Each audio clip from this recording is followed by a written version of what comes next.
Well, talking about jumbo-visma, we might as well talk about Primož Roglič riding his last race at Il Lombardia. We could discuss Il Lombardia, Tadej Pogačar, third victory, Roglič on the podium, but well, Roglič no longer jumbo-visma rider in the next coming year. We've spoken about a lot on the Echelon. We spoke about on the Second Dane, etc., etc. And yeah, it seems confirmed now. Roglič moving to Bora-Hansgrohe, and yeah, what do you guys think the future with Bora-Hansgrohe is going to look like for Primož Roglič? I'm looking forward to it, actually. I'm happy to see that he's moved to Bora. I know that I was sort of on the side of, I think Ineos made more sense, but I guess looking back on it, I think Bora is quite a cool one. They pick him up for, I think it's like a 2-year deal when he's still like in the good, kind of like very competitive years of his career. Give somebody for Bora to sort of rally around. I know, sorry, Ewan, but, Vlasov wasn't quite cutting the mustard. Ita Brooks and Vlasov were apparently clashing heads. So I feel like Bora was, we had Hindley and that success with him at the Giro, but I think that it's cool that they've got this big talent in there for this kind of big GC push at the Tour. Because obviously they're kind of sprinting prowess. I know they did win on the Champs-Elysees, but with kind of Bennett kind of fading out, I think they needed that new focus, and I think that Roglic is going to provide that. And I'm really looking forward to seeing what Bora are going to do with him next year, because I think it should be very successful. Yeah, I'm hyped for this one. Bora have been stepping up as a GC team, and Roglic he's their first Galactico GC rider, and it'll be interesting to see how they take him. Seeing Sasha Vlasov maybe ride as a luxury domestique, or these other riders really slot into a Grand Tour squad. I think it's looking really, really good. Also, I mean, this has been years in the making. Bora-Hansgrohe, Bora Argon almost got their hands on Roglic back in 2015-16. They were in the hunt to get him when he transitioned, when he sort of made a splash at Adria Mobile and was supposed to be moving across the World Tour or the Pro Continental level. It was between Bora, Argon, and Jumbo-Visma. Jumbo-Visma won the battle then. So Ralph Denk has had a long sort of connection with Roglic ever since he was sort of a rising star in cycling. So this one it's not just appeared, and it seems like the talks about this were happening before the merger, maybe linked to the Vuelta a España. There are also rumors about Ralph Denk and Roglic meeting midway through the season as well to talk about the future. So that definitely points towards there being a longer term project. And Roglic has been over to Salzburg, to the Red Bull training center as well since then. Red Bull, heavy influence in this deal. And also importantly, I think one thing we need to talk about in terms of the staff coming across is that Roglic's coach is coming across from Jumbo-Visma, who's also the coach for Wout van Aert. So that might also be a crucial sort of change in the next year. We often see sort of staff members can really change up teams. And I mean, we talk about equipment, but there's also similarly staff members. For instance, Intermarché made some really, really good stuff transfers last year, and it was really fruitful for them. Maybe Wout and Roglic as coach moving over to Bora-Hansgrohe could change the game over there. What that means for Wout, we don't know, but Roglic he's got a tight-knit squad over there, and we'll see how he goes at Bora, probably leading the Tour de France next year. That is their big project. Easy going to win the Tour de France next year. Obviously, Vingegaard, Pogačar, he still needs to beat them. So given their squad, we kind of did a vague Tour de France team over on the Second Dane video. Who was it that's no longer in the team that you put in the team? Yeah, that was Patrick Conrad. Yeah, wishful thinking. He's on Lidl track next year. Whoops. But they should have kept him. Now in hindsight, they should have kept him. But yeah, he's been with the team for a long time. I wanted some change. But yeah, in hindsight, he would have been a really, really useful domestique. Maybe, are there any climbers left in the market? Rui Costa can't get a contract for next year, so maybe they try to fork out for Costa for him to be a luxury domestic. Well, not even luxury, to be a domestique for next year.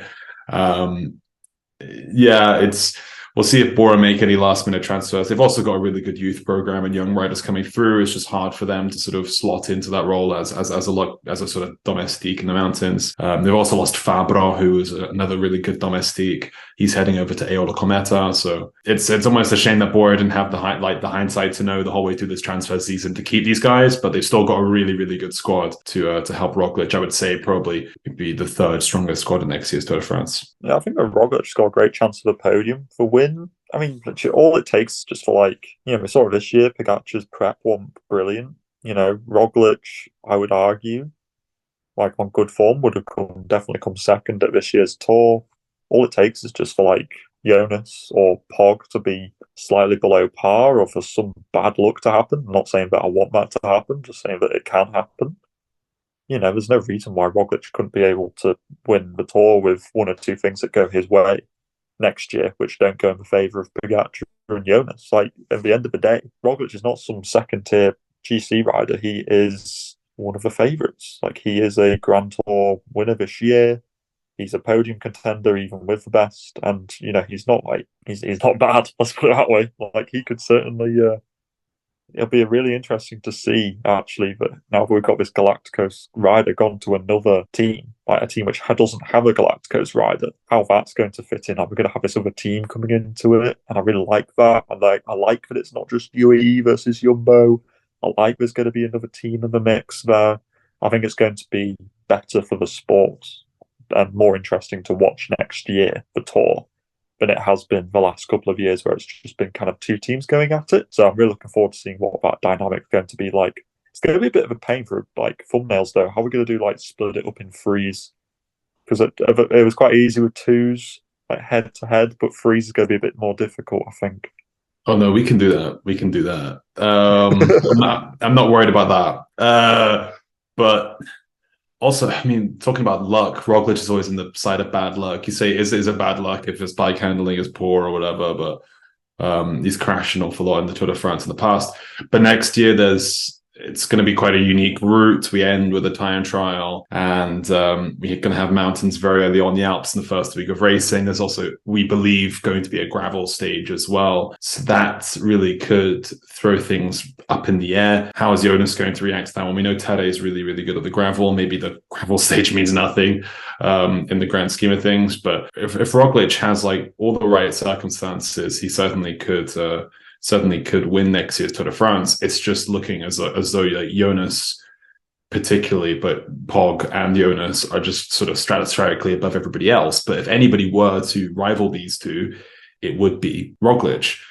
It'd be intriguing to see how Roglic rides against Jonas, given that he is his teammate and also was like his mentor through 2019 and 20, and to some extent 2021. He's going to be like a little insider. He's going to be telling all the guys at Bora. Him and Maxi Schachmann are going to be having big sort of deep like plotting sessions with a big notebook open with all of like Jonas's deepest and darkest secrets. Maybe on the bike, he knows something Jonas doesn't know, like Jonas Vingegaard is actually, he really hates the smell of pineapples. And then you're going to see him, Bob Jungels open up a tin of pineapples in the face of Jonas Vingegaard, and Jonas is like, I hate the smell. And then he's like, I don't know, he can't ride to victory or whatever, We haven't seen it before, whereas, I mean, a little bit when Richie Porte moved, but Richie Porte wasn't really a legitimate Grand Tour winner, whereas Roglic really is. Place in 2020. Okay. You still owe your bet from that, by the way. That's not winning. That's not winning, exactly. But like having a teammate move across to another team, like when it's literally two of the best, like two of the top 3 riders in the world, or top 4, Remco Evenepoel as well. It'd be intriguing. Patrick touched on it before as well. Okay, Roglic goes to the Tour de France. Chad Hindley to the Giro, and then Roglic probably gets the Vuelta as well. What happens to Uijtdebroeks and Vlasov in this equation? Uijtdebroeks shouldn't do the Tour de France next year, I don't think. Yeah, but is he going to Ineos now? Is he going to be leaving because of that spat with Vlasov? And it was mentioned beforehand as well, early this year, that he was saying that he might move teams in the years to come. He's not going to sign his life away, which I think is actually quite a smart thing to do for young riders, to not sign your life away, because we see a lot of these young riders do that. If they don't get the results, it doesn't quite make sense for them. It's worked with a lot of riders, but like for instance, Ayuso signed up till 2027. It might be wise in hindsight to just have a shorter contract in case he wants to move teams. But for Uijtdebroeks, I don't know. He's a smart guy. We'll see what he does. Maybe the Ineos could make sense, but why would he want to jump onto a dying horse, They need him desperately. I mean, I think Uijtdebroeks would make sense at Bora. Like, look back to the Vuelta. What was Uijtdebroeks' big weakness? Was his time trialing. Like, he shit big time on that TT. He lost more time than Landa did on that stage 10 TT, and we know how good Ineos are with their TT knowledge. They got, Bingham is the TT guru nowadays. Ganna, Tarling, G, like their time trialing expertise is almost unrivaled, and you could say that Heidsbrook's moving there might make more sense than staying at Bora, but that's a whole different kettle of fish. That's just my 2 cents on it.